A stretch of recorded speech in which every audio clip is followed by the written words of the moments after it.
اب ہم آتے ہیں سیدنا صالح علیہ السلام کے قصے کی طرف۔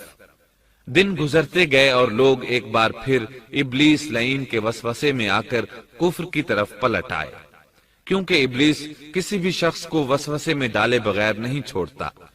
اس طرح ایک بار پھر کفر پھیل گیا، چنانچہ اللہ نے ان کی ہدایت کے لیے صالح علیہ السلام کو مبعوث فرمایا۔ یہ سمود کے پوتوں میں سے ایک عربی نبی تھے۔ ان کا نسب نامہ اس طرح ہے: صالح بن عبید بن سیاف بن ماشح بن عبید بن حاضر بن سمود بن ارم بن سام بن نوح علیہ السلام۔ گویا صالح علیہ السلام کا تعلق قوم سمود سے تھا، اور یہ قوم عاد کی نسل سے تھی۔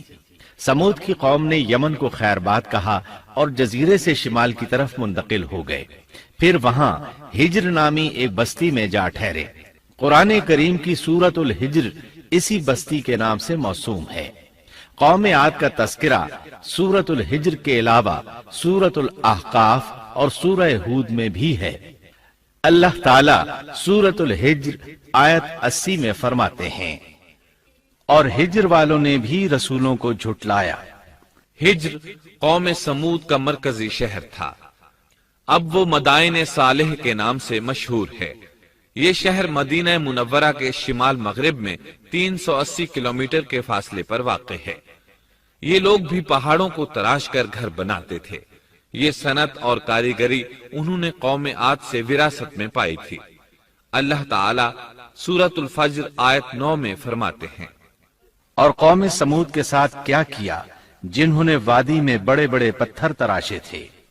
قرآن مجید میں اللہ تعالیٰ ایک مقام پر فرماتے ہیں، اور ہم نے قوم عاد اور سمود کو غارت کیا جن کے بعض مکانات آپ کے سامنے ظاہر ہیں۔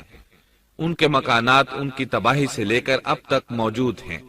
شام کے راستے میں خیبر، تیماء سے تبوک تک قوم سمود کے آثار پائے جاتے ہیں۔ یہ لوگ کس طرح پتھر تراش کر گھر بناتے تھے، اللہ تعالیٰ نے سورۃ الاعراف آیت 74 میں اس کا ذکر کیا ہے۔ اس وقت کو یاد کرو جب اللہ تعالیٰ نے تمہیں قوم عاد کے بعد جانشین بنایا اور تمہیں زمین پر رہنے کا ٹھکانہ دیا کہ نرم زمین پر محل بناتے ہو اور پہاڑوں کو تراش کر ان میں گھر بناتے ہو۔ سو اللہ کی نعمتوں کو یاد کرو اور زمین میں فساد مت پھیلاؤ۔ یہ آیت ان کی طاقت، جسم کی صلاحیت اور ماہر فن ہونے پر دلیل ہے۔ پہاڑوں کو تراشنا دراصل قوم عاد کی عادت تھی۔ یہ بھی چونکہ انہی سے تھے، اس لیے وراثت میں یہ کام انہیں بھی آ گیا تھا۔ جس طرح اللہ نے عاد کو اپنی نعمتوں سے نوازا تھا، اسی طرح سمود کو ان سے بڑھ کر نعمتیں دی تھی۔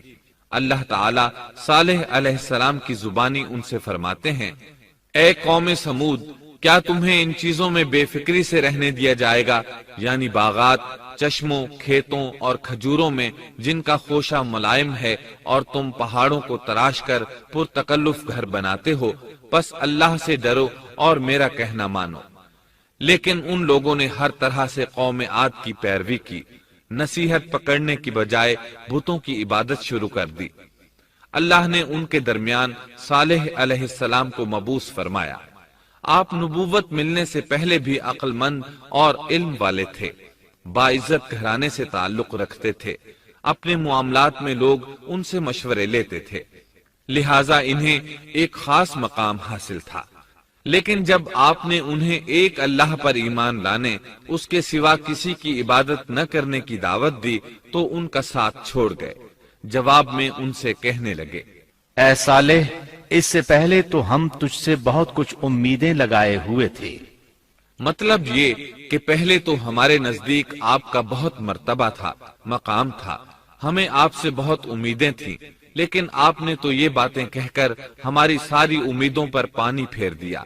ان کے اس جواب کے باوجود صالح علیہ السلام انہیں اللہ کی طرف بلاتے رہے اور ان سے کہتے رہے، اے میری قوم، اللہ کی عبادت کرو، اس کے سوا تمہارا کوئی معبود نہیں۔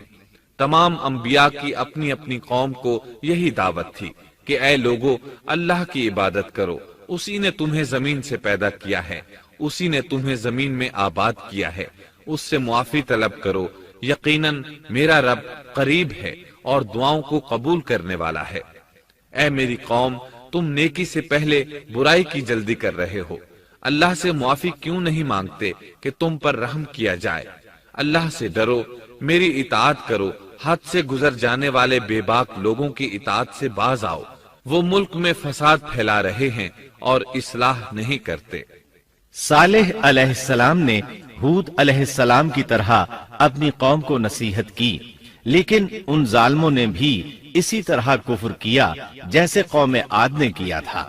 کہنے لگے، یہ کیسے ہو سکتا ہے کہ ہم اپنے میں سے ایک شخص کے تابع ہو جائیں؟ اس اکیلے کی اتنی زیادہ فضیلت کی آخر کیا وجہ ہے؟ ہم نہیں مان سکتے کہ ہم میں صرف اسی ایک پر اللہ کی باتیں نازل ہوتی ہیں۔ پھر وہ اس سے بھی آگے بڑھے اور اللہ کے نبی کو کھلے الفاظ میں پرلے درجے کا جھوٹا کہا، جادوگر کہا۔ پھر یہ سرکش اور کافر لوگ صالح علیہ السلام کے ساتھ ایمان لانے والے کمزور غریب لوگوں کو مخاطب کر کے کہنے لگے، کیا تم صالح پر ایمان رکھتے ہو؟ ہم تو اس کے منکر ہیں۔ اس طرح صالح علیہ السلام دن رات انہیں دعوت دیتے رہے، یہاں تک کہ یہ لوگ صالح علیہ السلام سے کہنے لگے، تم نے اور تمہارے ساتھیوں نے ہمارے اندر نحوست پھیلا رکھی ہے اور اسی لیے ہم مشکلات اور مصائب کا شکار ہیں، لہٰذا تم ہم سے دور ہو جاؤ۔ صالح علیہ السلام نے انہیں جواب دیا، تم پر نحوست اللہ کی طرف سے ہے، تم فتنے میں پڑے ہوئے لوگ ہو۔ پھر اس کے بعد وہ لوگ صالح علیہ السلام سے مکمل طور پر دشمنی کرنے لگے اور انہوں نے آپ کو یہاں تک کہہ دیا کہ آپ ہماری مجلس میں نہ آیا کریں کیونکہ آپ منحوس ہیں۔ پھر بات یہاں تک پہنچی کہ صالح علیہ السلام نے انہیں اللہ کے عذاب سے ڈرایا، دھمکایا اور کہا، اے میری قوم کے لوگوں، ذرا بتلاؤ تو اگر میں اپنے رب کی طرف سے کسی مضبوط دلیل پر ہوا اور اس نے مجھے اپنے پاس سے رحمت عطا کی ہو، پھر میں نے اس کی نافرمانی کی، تو کون ہے جو اس کے مقابلے میں میری مدد کرے؟ تم تو میرا نقصان ہی بڑھا رہے ہو۔ یعنی فرض کرو اگر میں حق پر ہوا اور یقیناً میں حق پر ہوں اور اللہ تعالیٰ نے مجھے اپنی نبوت سے بھی نوازا ہے، پھر بھی میں تمہاری باتوں میں آ کر اس کی نافرمانی کروں تو بلا شبہ اس وقت میں گھاٹے میں ہوں گا اور تم بھی خسارہ پانے والے ہوگے۔ اس پر وہ ظالم لوگ مقابلے پر اتر آئے، کہنے لگے، اگر تو سچا ہے تو کوئی معجزہ لے آ، لیکن وہ معجزہ ہماری مرضی کے مطابق ہو، اس صورت میں ہم ضرور ایمان لے آئیں گے۔ آپ ایسا کریں کہ بستی کے کنارے پتھریلی چٹان میں سے دودھ دینے والی 10 ماہ کی حاملہ اونٹنی نکالیں، اس کا رنگ سرخ ہو۔ صالح علیہ السلام سے یہ مطالبہ کر کے وہ سردار لوگ ایک طرف بیٹھ گئے اور مذاق اڑانے لگے۔ ایک کہنے لگا اونٹنی 10 ماہ کی ہو، حاملہ ہو۔ دوسرا کہنے لگا لازمی طور پر اس کا رنگ سرخ ہو۔ پھر ایک تیسرا سردار بولا اس کی کھال پر بہت زیادہ اون ہو۔ چوتھا بولا موٹی تازی ہو، ہم نے پہلے اس قسم کی اونٹنی دیکھی نہ ہو۔ پانچواں بولا وہ اتنی بڑی ہو کہ اکیلی ایک دن تمام کنویں کا پانی پی جائے اور دوسرے روز ہم پئیں۔ یہ لوگ اسی طرح مذاق اڑا رہے تھے کہ صالح علیہ السلام نے ان سے کہا، اگر تمہاری مطلوبہ اونٹنی تمہیں مل جائے تو کیا تم ایمان لے آؤ گے؟ سب نے مل کر کہا، ہاں ضرور لے آئیں گے۔ صالح علیہ السلام نے فرمایا، تب تم ایک دن سب لوگوں کو جمع کر لو۔ مقررہ دن وہ لوگ جمع ہو گئے۔ ان کی موجودگی میں صالح علیہ السلام نے اللہ سے دعا کی، زمین پر زلزلہ طاری ہوا، ان کی آنکھوں کے سامنے چٹان پھٹی اور اس سے بالکل ویسی ہی اونٹنی نکلی جیسا کہ ان کا مطالبہ تھا۔ انہوں نے اپنی زندگی میں ایسی اونٹنی کبھی نہیں دیکھی تھی۔ اس میں وہ تمام صفات موجود تھیں جن کا ذکر ان لوگوں نے کیا تھا۔ اللہ تعالیٰ صالح علیہ السلام کی زبانی سورہ ہود آیت 64 میں فرماتے ہیں، اے میری قوم، یہ اللہ کی بھیجی ہوئی اونٹنی ہے، یہ تمہارے لیے ایک معجزہ ہے۔ اب تم اسے اللہ کی زمین میں کھاتی ہوئی چھوڑ دو اور اسے کسی طرح کی تکلیف نہ پہنچاؤ، ورنہ فوری عذاب تمہیں آ پکڑے گا۔ اس اونٹنی کو چونکہ کسی اونٹنی نے جنم نہیں دیا تھا، اس لیے اس کو ناقۃ اللہ یعنی اللہ کی اونٹنی کہا گیا۔ پھر صالح علیہ السلام نے فرمایا، لوگو سن لو، ایک دن یہ اونٹنی پانی پیے گی، ایک دن تم پیو گے، تم میں سے کوئی اسے تکلیف نہ پہنچائے، ورنہ اللہ کا بدترین عذاب تم پر نازل ہوگا۔ سورۃ القمر میں اللہ فرماتے ہیں، بے شک ہم اونٹنی کو ان کے لیے آزمائش بنا کر بھیج رہے ہیں، تم صبر کے ساتھ ان کے انجام کا انتظار کرو۔ اس نشانی کے ظہور کے بعد اللہ تعالیٰ نے صالح علیہ السلام کو مخاطب کر کے فرمایا، تم اب دیکھتے رہو کہ ان کا انجام کیا ہوتا ہے، ان کی سختیوں پر صبر کرو، ان سے کہہ دو کہ پانی پر ایک دن ان کا اختیار ہوگا اور ایک دن اس اونٹنی کا، خبردار کوئی زیادتی نہ کرے اور اس اونٹنی کو پانی پینے سے نہ روکے۔ سورۃ الشمس میں اللہ تعالیٰ فرماتے ہیں کہ ان سے اللہ کے رسول نے فرما دیا تھا کہ اللہ کی اونٹنی کی اور اس کے پانی پینے کی باری کی حفاظت کرو، یعنی اسے نہ تو پانی پینے سے روکو اور نہ ہی اسے کوئی تکلیف پہنچاؤ۔ اس معجزے کو دیکھ کر لوگ دو گروہوں میں بٹ گئے۔ بہت کم لوگوں نے صالح علیہ السلام کی پیروی کی، ان پر ایمان لائے، جبکہ اکثر لوگ پھر بھی اپنے کفر پر ڈٹے رہے۔ اللہ تعالیٰ فرماتے ہیں، ان لوگوں نے خود معجزے کا مطالبہ کیا تھا، لیکن اس کو اپنی آنکھوں سے دیکھنے کے باوجود ظلم پر اڑے رہے اور کفر پر اصرار کرتے رہے۔ سورۃ الحجر آیت 81 میں اللہ فرماتے ہیں، اور انہیں ہم نے اپنی نشانیاں بھی عطا فرمائی تھیں، لیکن پھر بھی وہ ان سے گردن موڑنے والے ہی رہے۔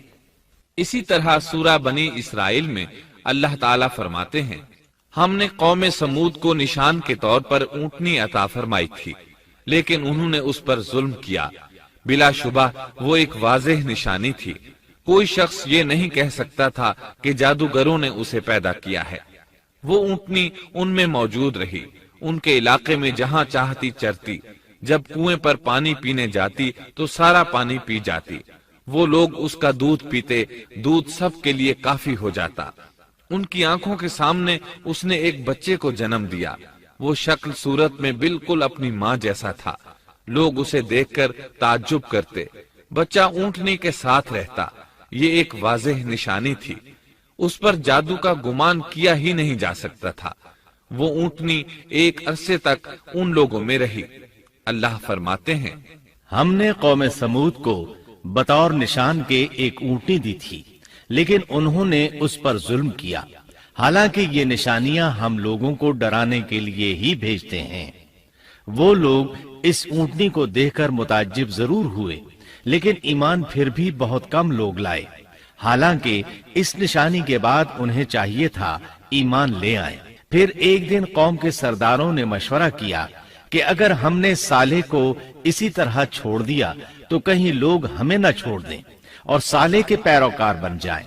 اس اونٹنی نے تو ہمیں مصیبت میں ڈال دیا ہے، ہم پورا ایک دن پانی کو چھو بھی نہیں سکتے، کیونکہ یہ سارا دن پانی پیتی رہتی ہے۔ پھر یہ اس قدر دیو ہیکل ہے کہ اسے دیکھ کر ہماری بکریاں بھاگ جاتی ہیں، اونٹ اسے دیکھ کر خوفزدہ ہو جاتے ہیں، لہٰذا ہمیں چاہیے کہ اس سے چھٹکارا حاصل کر لیں۔ وہ آپس میں مشورہ کرتے رہے، آخر انہوں نے ایک آدمی منتخب کیا۔ مورخین کا اس پر اتفاق ہے کہ اس کا نام قدار بن سالف تھا، اس کے ساتھ اس کا ایک ساتھی بھی تھا۔ ان دونوں نے مل کر اونٹنی کو قتل کیا۔ اللہ تعالیٰ سورۃ القمر آیت 29 اور 30 میں فرماتے ہیں، پھر انہوں نے اپنے ساتھی کو بلایا، تب اس نے ہاتھ بڑھایا اور اس کی کونچیں کاٹ دیں، پھر دیکھا ہمارا عذاب اور ڈراوا کیسا تھا۔ اس قدار کے بارے میں نبی کریم صلی اللہ علیہ وسلم کا ارشاد ہے کہ پہلے لوگوں میں سے سب سے زیادہ بدبخت یہی تھا۔ اللہ تعالیٰ نے قرآن مجید میں اس کا ذکر یوں فرمایا ہے، فَنَادَوْا صَاحِبَهُمْ، پھر انہوں نے اپنے ساتھی کو پکارا۔ سورۃ الشمس میں اللہ فرماتے ہیں، جب ان میں بڑا بدبخت شخص اٹھ کھڑا ہوا۔ یہ بدبخت قدار اٹھا، اپنے ساتھی کو ساتھ لیا اور اونٹنی کو قتل کرنے کے لیے تیار ہو گئے۔ آپس میں مشورہ ہوا کہ یہ نہ کہا جائے ہم نے اسے قتل کیا ہے، اس طرح باقی لوگوں نے بھی ان سے اتفاق کیا۔ اللہ تعالی سورہ نمل آیت 48 میں فرماتے ہیں، اور اس شہر میں 9 آدمی ایسے تھے جو زمین میں فساد کرتے تھے اور اصلاح نہیں کرتے تھے۔ مطلب یہ کہ یہ لوگ فساد کی انتہا کو پہنچے ہوئے تھے، ان میں بھلائی نام کو نہیں تھی اور نہ ان کا فساد کی اصلاح کا ارادہ تھا۔ بخاری، مسلم اور مسند احمد کی ایک حدیث میں ہے، رسول اللہ صلی اللہ علیہ وسلم نے ایک بار اپنے خطبے میں اس اونٹنی اور اسے مار ڈالنے کا ذکر فرمایا۔ آیت اذم بعثا اشقاہا کی تلاوت کرتے ہوئے فرمایا کہ جیسے ابو زمعہ تھا، اسی جیسا یہ شخص بھی اپنی قوم میں عزیز، دلیر اور بڑا آدمی تھا۔ تمام لوگوں نے اس بدبخت کے ساتھ عہد کیا اور اسے یقین دہانی کرائی کہ اگر تمہارے ساتھ کسی نے برائی کا ارادہ کیا تو تمام قوم تمہاری حمایت میں اٹھ کھڑی ہوگی۔ اس یقین دہانی کے بعد یہ بدبخت اونٹنی کے انتظار میں بیٹھ گئے۔ اونٹنی پہاڑ کی طرف سے آتی تھی اور پانی پی کر واپس چلی جاتی تھی، یہی اس کا معمول تھا۔ جب ان لوگوں نے چٹان سے اونٹنی کو نکلتے دیکھا تو اچانک حملہ کرنے کے لیے آگے بڑھے، لیکن اس کا جثہ دیکھ کر خوفزدہ ہو گئے، الٹے پاؤں بھاگے۔ بدبخت قدار نے اپنے ساتھیوں کی یہ حالت دیکھی تو ہنس پڑا اور آگے بڑھ کر اونٹنی کی ران میں تیر مارا۔ اس سے اونٹنی کی ران کی ہڈی ٹوٹ گئی اور وہ نیچے گر گئی۔ پھر اس ظالم نے اپنے ساتھیوں کو آواز دی اور آگے بڑھ کر اونٹنی کی کونچیں کاٹ دی۔ سورۃ الشمس میں اللہ تعالیٰ فرماتے ہیں، ان لوگوں نے اپنے پیغمبر کو جھوٹا سمجھ کر اس اونٹنی کی کونچیں کاٹ دی، پس ان کے رب نے ان کے گناہوں کے باعث ان پر ہلاکت ڈالی اور پھر ہلاکت کو عام کر دیا اور اس بستی کو برباد کر دیا۔ اونٹنی کی کونچیں کاٹ دیے جانے کے بارے میں اللہ تعالیٰ ایک دوسرے مقام پر فرماتے ہیں کہ پس انہوں نے اونٹنی کو مار ڈالا اور اپنے پروردگار کے حکم سے سرتابی کی اور کہنے لگے، اے صالح، جن عذابوں سے تو ہمیں دھمکاتا رہتا تھا، اگر تو واقعی پیغمبر ہے تو ان عذابوں کو ہم پر نازل کرا دے۔ اونٹنی پر حملہ ہوتے ہی اس کا بچہ بھاگ نکلا تھا۔ وہ پہاڑ کی چوٹی پر چڑھ گیا، 3 مرتبہ بلبلایا۔ یہ بدبخت اس کے پیچھے بھاگے اور آخر اسے بھی قتل کر دیا۔ پھر تمام بستی والے جمع ہوئے، اونٹنی اور اس کے بچے کا گوشت تیار کیا اور مزے کے ساتھ اس کو کھایا۔ اس جرم میں ان سب نے شرکت کی، البتہ جو لوگ صالح علیہ السلام پر ایمان لے آئے تھے وہ الگ تھلگ رہے۔ صالح علیہ السلام کو جب یہ خبر ملی تو وہ گھبرائے ہوئے اونٹنی کے پاس پہنچے۔ اونٹنی بے جان پڑی تھی، اس کا بچہ بھی بے جان تھا۔ لوگ ان کے گرد جمع تھے اور ان کا گوشت کھا رہے تھے۔ اس وقت صالح علیہ السلام نے ان سے کہا، اس پر صالح نے کہا کہ اچھا تم 3 دن تک اپنے گھروں میں رہ سہ لو، یہ وعدہ جھوٹا نہیں ہے۔ مطلب یہ کہ تمہیں صرف 3 دن کی مہلت ہے، اس کے بعد تم سب کے سب ہلاک کیے جاؤ گے۔ وہ صالح علیہ السلام کی بات کو رد کرتے ہوئے انہیں دھمکیاں دینے لگے کہ جن عذابوں کا تو ہم سے وعدہ کر رہا ہے، اگر تو سچا ہے تو ان کو ہم پر نازل کر دے۔ اس کے بعد وہ جمع ہو کر مشورہ کرنے لگے کہ آج رات صالح کو بھی مار ڈالو۔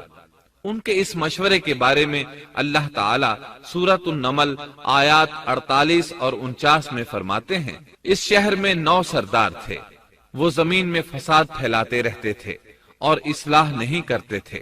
انہوں نے آپس میں بڑی بڑی قسمیں کھا کھا کر عہد کیا کہ رات ہی کو صالح اور اس کے گھر والوں پر چھاپا ماریں گے اور اس کے وارثوں سے صاف کہہ دیں گے کہ ہم اس کے اہل کی ہلاکت کے وقت موجود نہیں تھے اور ہم بالکل سچے ہیں۔ اب یہ لوگ صالح علیہ السلام کے گھر کی طرف چلے۔ اللہ تعالیٰ سورۃ النمل آیات 50 اور 51 میں فرماتے ہیں، اور انہوں نے ایک داؤ کھیلا، سو ہم نے بھی ایک ایسا داؤ کھیلا کہ انہیں خبر بھی نہ ہوئی۔ پھر دیکھو کہ ان کے داؤ کا کیا انجام ہوا، ہم نے انہیں اور ان کی ساری قوم کو ہلاک کر دیا۔ صالح علیہ السلام کا گھر پہاڑ کی بلندی پر تھا۔ یہ فسادی لوگ ابھی اوپر چڑھ رہے تھے کہ زمین حرکت کرنے لگی۔ ایک چٹان اوپر سے لڑھکتی ہوئی آئی اور ان تمام کو پیس کر رکھ دیا۔ ان نو فسادی لوگوں کی ہلاکت کے ساتھ ہی اللہ کے عذاب کی ابتدا ہو چکی تھی۔ چنانچہ صالح علیہ السلام نے اپنے ساتھیوں کے ساتھ اس بستی کو چھوڑ دیا، یعنی وہ ہجر کے علاقے سے نکل گئے۔ صبح ہوئی تو لوگوں نے ایک عجیب منظر دیکھا۔ قوم سمود کے تمام لوگوں کے چہرے زرد پڑ چکے تھے، وہ سب رونے لگے کیونکہ عذاب کے آثار شروع ہو چکے تھے۔ دوسرے دن تمام لوگوں کے چہرے آگ کی طرح سرخ ہو گئے اور تیسرے دن تمام کے چہرے سیاہ ہو چکے تھے۔ اپنی یہ حالت دیکھ کر سب لوگ رونے اور چیخ پکار کرنے لگے، اپنی قبریں کھودنے لگے۔ اب انہیں یقین ہو چکا تھا کہ عذاب کا وعدہ برحق تھا۔ اللہ تعالی نے انہیں پہلی قوموں کی طرح ایک قسم کا عذاب نہیں دیا تھا۔ جیسے قوم نوح کو صرف طوفان کے ذریعے ہلاک کیا گیا، قوم عاد کو صرف طوفانی ہوا کے ذریعے ہلاک کیا گیا، لیکن قوم سمود کو اللہ تعالی نے طرح طرح کے عذابوں سے دوچار کیا، اس لیے کہ انہوں نے اپنی مطلوبہ شرط پوری ہونے کے باوجود ایمان قبول نہیں کیا تھا۔ عذاب کی ابتدا زلزلے سے ہوئی، زمین حرکت کرنے لگی۔ اس کی وجہ سے وہ لوگ اپنے گھروں میں اوندھے کے اوندھے پڑے رہ گئے، ان میں اٹھنے کی طاقت تک نہ رہی۔ پھر آسمان میں سخت کڑاکا ہوا، اس کی ہولناک دہشت انگیز چنگھاڑ نے ان کے بھیجے پھاڑ کر رکھ دیے۔ ایک ہی لمحے میں ایک ساتھ وہ سب ڈھیر ہو گئے۔ ان کی ہلاکت اور تباہی کو بیان کرتے ہوئے اللہ تعالی سورۃ الزاریات آیات 43 تا 45 میں فرماتے ہیں، اور سمود کے قصے میں بھی عبرت ہے جب ان سے کہا گیا کہ تم کچھ دن تک فائدہ اٹھا لو، لیکن انہوں نے اپنے رب کے حکم سے سرتابی کی، اس پر انہیں ان کے دیکھتے دیکھتے تیز و تند کڑاکے نے ہلاک کر دیا، پس نہ تو وہ کھڑے ہو سکے اور نہ بدلہ لے سکے۔ اسی طرح سورہ ہود میں اللہ تعالیٰ نے ان کی تباہی کا نقشہ اس طرح کھینچا ہے کہ ایک زور کی کڑک نے ان ظالموں کو آ لیا، پھر تو وہ اپنے گھروں میں زانوں کے بل مردہ پڑے رہ گئے، ایسے گویا کہ وہ کبھی آباد ہی نہ تھے۔ سورۃ القمر میں اللہ نے ان کی رسوائی ان الفاظ میں بیان کی ہے، ہم نے ان پر ایک چیخ بھیجی، پھر وہ ایسے ہو گئے جیسے کانٹوں کی باڑ کا چورا۔ دوسری طرف صالح علیہ السلام اور ان کے ساتھیوں کو اللہ تعالیٰ نے اپنی رحمت سے نجات دی۔ اللہ تعالیٰ سورہ ہود آیت 66 میں فرماتے ہیں، پھر جب ہمارا فرمان آ پہنچا ہم نے صالح اور ان پر ایمان لانے والوں کو اپنے فضل سے اس سے بچا لیا اور اس دن کی رسوائی سے بھی۔ یقیناً تیرا پروردگار نہایت توانا اور غالب ہے۔ اس قوم کے آثار آج تک باقی ہیں۔ مدینہ منورہ کے شمال مغرب میں ان کے گھر موجود ہیں۔ اب یہ علاقہ مدائن صالح کے نام سے مشہور ہے۔ سورۃ النمل میں اللہ تعالیٰ فرماتے ہیں، پس یہ ان کے گھر ہیں جو ان کے ظلم کے سبب ویران پڑے ہیں، بے شک اس میں دانش مندوں کے لیے نشانیاں ہیں۔ اللہ تعالیٰ نے ان کے نشانات کو آج تک باقی رکھا ہے تاکہ بعد میں آنے والوں کو یقین ہو جائے اور کسی قسم کا شک نہ رہے۔ عذاب کے آثار نمودار ہونے پر صالح علیہ السلام نے ان سے فرمایا تھا، اے میری قوم، میں نے تمہیں اپنے پروردگار کا حکم پہنچا دیا تھا اور میں نے تمہاری خیر خواہی کی، لیکن تم لوگ خیر خواہوں کو پسند نہیں کرتے۔ اس کے بعد صالح علیہ السلام اپنے ساتھیوں کے ساتھ وہاں سے ہجرت کر کے فلسطین آ گئے، وہیں رملہ نامی بستی میں رہنے لگے اور یہیں آپ کی وفات ہوئی۔ نبی کریم صلی اللہ علیہ وسلم صحابہ کرام رضی اللہ عنہم کے ساتھ تبوک تشریف لے گئے تو آپ نے مدائن صالح کے قریب قیام فرمایا تھا۔ صحابہ نے ان کنووں سے پانی لے لیا جو قوم سمود کے استعمال میں رہے تھے، کچھ برتن بھی وہاں سے لے لیے۔ آپ کو پتہ چلا تو آپ نے حکم فرمایا، ان برتنوں کو توڑ دو اور اس پانی کو بہا دو اور اس پانی سے جو کھانا تیار کیا ہے اس کو الٹ دو۔ آپ نے انہیں ان گھروں میں داخل ہونے سے بھی روک دیا جن میں اللہ کا عذاب نازل ہوا تھا۔ آپ صلی اللہ علیہ وسلم نے فرمایا، میں ڈرتا ہوں تم پر بھی ایسا عذاب نہ آ جائے جیسا ان پر آیا تھا، اس لیے ان کے علاقے میں داخل نہ ہوا کرو اور اگر داخل ہونا پڑ جائے تو روتے ہوئے داخل ہوا کرو، اور رونا نہ آئے تو رونے جیسی شکلیں بنا لیا کرو تاکہ تمہارا شمار ظالموں میں نہ ہو۔ اللہ تعالیٰ فرماتے ہیں، آگاہ رہو، قوم سمود نے اپنے رب سے کفر کیا، سن لو ان سمودیوں پر پھٹکار ہے۔ قرآن میں ان کا قصہ 26 سے زائد مرتبہ بیان کیا گیا ہے۔ اس کے بعد لوگ ایمان کی حالت میں امن چین کی زندگی بسر کرنے لگے، لیکن پھر نئے سرے سے ان میں خرابی پیدا ہوئی۔ شیطان نے پھر اپنا کام دکھایا، ان کے دلوں میں وسوسہ ڈالا، اور فلسطین، عراق، مصر اور جزیرے کے نواحی علاقوں میں شرک پھیل گیا۔ لوگ ایک بار پھر کفر کی طرف پلٹ پڑے۔ اس پورے قصے میں چند عبرتیں ہیں، آئیے ذرا ان کا بھی ذکر ہو جائے۔ اللہ تعالیٰ کی اونٹنی اگرچہ سیدنا صالح علیہ السلام کی نبوت کا ایک نشان تھی، ان کی سچائی کا ثبوت تھی، لیکن قرآن کریم کی وضاحت یہ ہے کہ وہ قوم سمود کی آزمائش کے لیے تھی، اور وہی ان کی ہلاکت کا نشان ثابت ہوئی، جیسا کہ سورۃ القمر میں اللہ تعالیٰ فرماتے ہیں، بے شک ہم اونٹنی کو ان کی آزمائش اور امتحان کے لیے بھیجنے والے ہیں، پس تو ان کے انتظار میں رہ اور صبر اختیار کر۔ سنت اللہ یہ رہی ہے کہ اگر وہ اپنے پیغمبر کو کسی قوم کی ہدایت کے لیے بھیجے اور قوم اس کی ہدایت پر کان نہ دھرے تو ضروری نہیں کہ وہ قوم ہلاک کر دی جائے، لیکن جو قوم اپنے نبی سے اس وعدے پر نشان طلب کرے کہ اگر ان کا مطلوبہ نشان ظاہر ہو گیا تو وہ ایمان لے آئیں گے، اور پھر نشان آ جانے کے بعد وہ ایمان نہ لائے تو اس قوم کی ہلاکت یقینی ہے۔ اللہ تعالیٰ پھر اس قوم کو معاف نہیں کرتے جب تک کہ وہ تائب نہ ہو جائے اور اللہ کے دین کو قبول نہ کرے، یا عذاب الہی سے صفحہ ہستی سے مٹ کر دوسروں کے لیے عبرت کا نشان بن جائے۔ لیکن اس سنت سے نبی کریم صلی اللہ علیہ وسلم کی امت مستثنا ہے، اس لیے کہ آپ صلی اللہ علیہ وسلم نے وضاحت فرمائی ہے، میں نے اللہ تعالیٰ سے دعا مانگی ہے کہ اللہ تعالیٰ میری امت میں عذاب عام مسلط نہ فرمائے، اور اللہ نے میری دعا قبول فرما لی۔ قرآن میں اللہ تعالیٰ نے نبی کریم صلی اللہ علیہ وسلم کی اس بات کی یوں تصدیق کی ہے، اے رسول، اس حال میں کہ تو ان میں موجود ہے، اللہ تعالیٰ ان کافروں پر عذاب مسلط نہیں کرے گا۔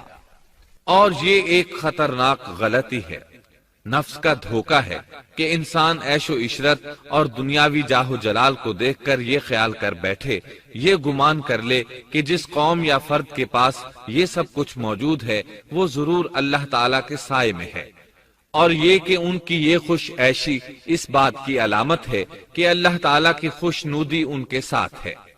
یہ نفس کا دھوکہ ہے، غلط فہمی ہے، بلکہ کج فہمی ہے۔ قرآن کریم کے اس واقعے میں جگہ جگہ اس بات کی وضاحت ہے کہ بعض اوقات زیادہ سے زیادہ خوش عیشی زیادہ سے زیادہ عذاب کا پیش خیمہ ثابت ہوتی ہے، اگرچہ قوموں کے لیے اس کی مدت چند ماہ یا چند سال نہیں بلکہ گھبرا دینے والی مدت ہی کیوں نہ ہو، مگر ہر قسم کی دنیاوی کامیابیوں اور خوش عیشیوں کے ساتھ جب ظلم، سرکشی اور غرور کسی قوم کا مستقل شعار بن جائے تو سمجھ لو اس کی تباہی اور ہلاکت کا وقت قریب آ پہنچا۔